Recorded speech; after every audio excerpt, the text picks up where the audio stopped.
The maid was peeking at the rich girl practicing dance, when she accidentally knocked over the vase behind her. Though she caught it, she then bumped open the door, and stumbled into the dance studio. The rich girl was furious. Servants like the maid were utterly unworthy of entering the dance studio. She even suspected the maid of stealing household items, and snatching the music box left by the maid's mother. It's mine. It's precious. Oh, I'm sure. Fetch! No! The music box shattered into pieces. The girl was heartbroken. It was the only thing her mother had left her. Yet the rich girl wore a look of utter indifference. Just then, a mailman arrived with a delivery. It was the acceptance letter from the dance academy for the rich girl. To get revenge on the rich girl, the maid decided to impersonate her and attend the dance academy instead. The girl's name was Feifei. She grew up in an orphanage. She always had a dream to become a great dancer, but the orphanage director often advised her, All the world has a dream, but get this into your head. Dreams are not reality. Dreams are buried because life is hard, brutal, and without pity. Felicie paid no heed to the words. With her childhood friend Victor's help, she escaped the orphanage. Along the way, her music box broke. Victor thoughtfully fixed it for her. After a long journey, they finally arrived in Paris, but Victor accidentally fell from the bridge. Fortunately, a boat caught him. Felicie wandered the streets alone, unintentionally arriving at the Paris Opera House. This was every dancer's paradise. Felicie found herself drawn inside. There she witnessed true dancers. Solid technique paired with breathtaking grace. Like a real swan gliding through the air, Felicie was utterly captivated, instinctively reaching out her arms. Just then, the security guard suddenly appeared. You came here to steal, didn't you? Answer me! You're a thief! Felicie desperately explained. She was merely watching the dancers perform, but the guard refused to listen, and even tried to strike her. Just then, a disabled maid appeared in time, ordering the guard to release the girl, or she would report him to the director for negligence that allowed thieves into the theater. Hearing this, the guard had no choice but to let her go. Yet Felicie, newly arrived in Paris, had nowhere to go, and could only sneak behind the maid Odette. Seeing her good intentions, Odette brought her to work in a wealthy household. Thus Felicie found lodging. Though she endured daily humiliation from the rich family, the chance to secretly learn dance made her silently endure it all, until the music box her mother left her was smashed. Felicie resolved to impersonate a wealthy girl to enter the dance academy. She deceived the academy's principal, and slipped into the ballet tutu she'd always dreamed of. But Felicie, with no dance training whatsoever, made a complete fool of herself, unable even to master the most basic stance. While others leapt with grace and lightness, she alone stumbled clumsily, while others danced in perfect unison. Only she couldn't keep the beat. Witnessing this, the instructor publicly reprimanded her. No matter how wealthy your family, here, only talent matters. He then announced to all students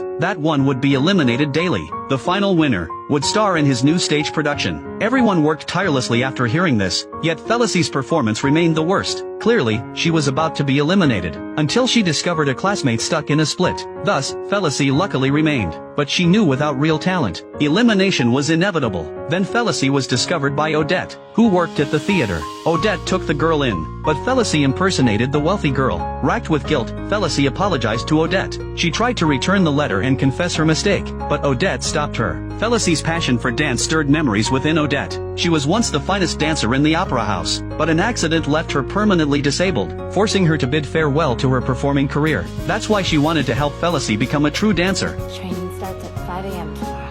Are you a teacher? Do you have another option?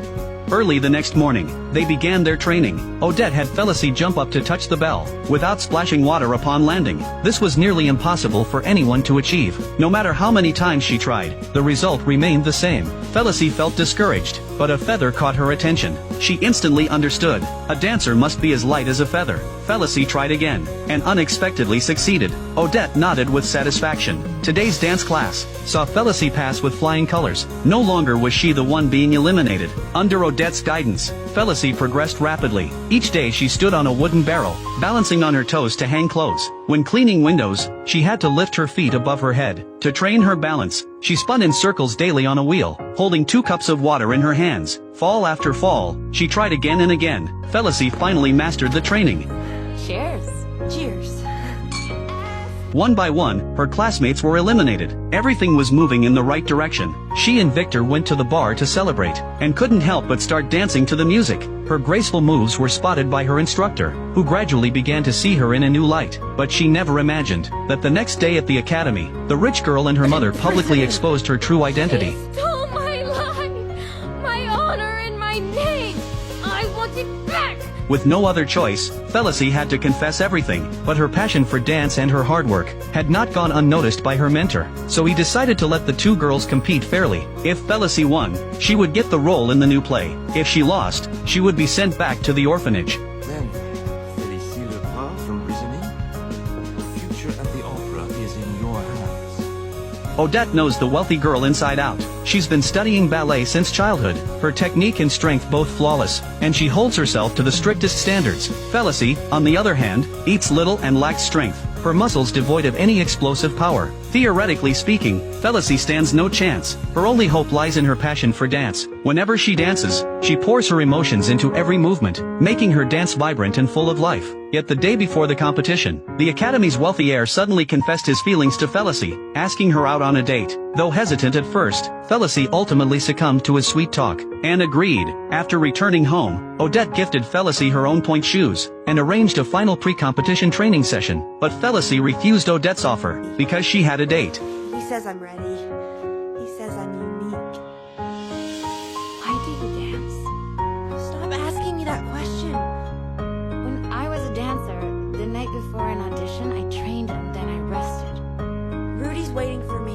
Stay. No, you're not my mom. Odette saw this and stopped trying to persuade her. She let Felicity make her own choice. Felicity still went on the date with the rich kid. Little did she know Victor had already arrived here, setting up the scene to confess his feelings to her. Instead, he was mocked by the rich kid. Ever since you started at the opera, who are you trying to be? Mixing with this big, hairy asparagus? You're so sad.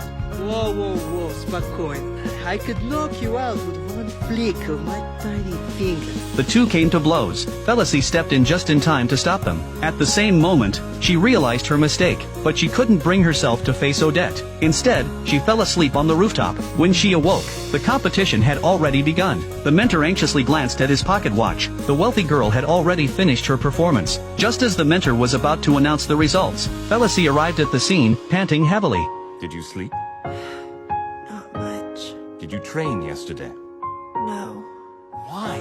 Hearing the rebuke, Felicity lowered her head. Her mentor was deeply disappointed, yet unwilling to let such promising talent go to waste, so he granted her one final chance. But after a night spent sleeping outdoors, her strength was depleted. A simple movement sent her tumbling to the ground. Even when the instructor gave her another chance, Felicity stumbled on the same move once more. The instructor had no choice but to declare the wealthy girl the winner, and Felicity was sent back to the orphanage. Odette consequently lost her job. After returning to the orphanage, Felicity sank into despair, losing all her former liveliness and grace. But one night, she dreamed of her mother holding a music box, cradling young Felicity as they danced gracefully. Feeling her mother's encouragement, Felicity rallied once more, beginning to practice on her own. She drilled relentlessly at every fundamental skill. Though she'd lost a crucial opportunity, her dream remained unbroken. The caretaker, too, was moved by Felicity's dancing. Shouldn't the poor be allowed to pursue their dreams? He resolved to help Felicity. Mounting his beloved little motorcycle, he sped through the night with Felicity aboard, delivering her to the Paris Opera House. By dawn the next morning,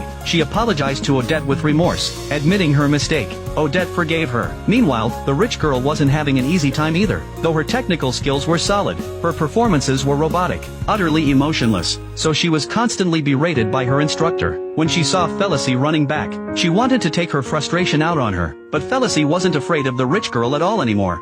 Why are you leaving? Scared of being humiliated? Looks like you need more training. You're nowhere near ready. Thus began the showdown between two top dancers. Their duel instantly drew a crowd of classmates. Oh my god.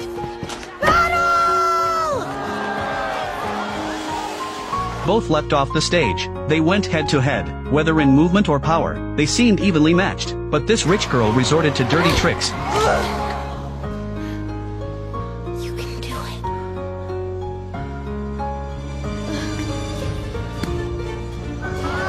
This time, she challenged the rich girl to the most difficult move. The rich girl followed closely behind, but chickened out at the last moment. Felicity leapt into the air, executing a flawless grand jump. The rich girl looked stunned, while Felicity landed perfectly. Cheers erupted from the crowd. The rich girl conceded Felicity had won, shaking hands in truce. But the rich girl's mother went berserk, chasing Felicity with a hammer. Fortunately, at the critical moment, Victor reappeared, rescuing Felicity with his hang glider. By evening, the performance was about to begin. Let's set Paris on fire. Felicie finally took the stage, alongside her favorite dancer. This was Felicie's first performance, and the beginning of her dream.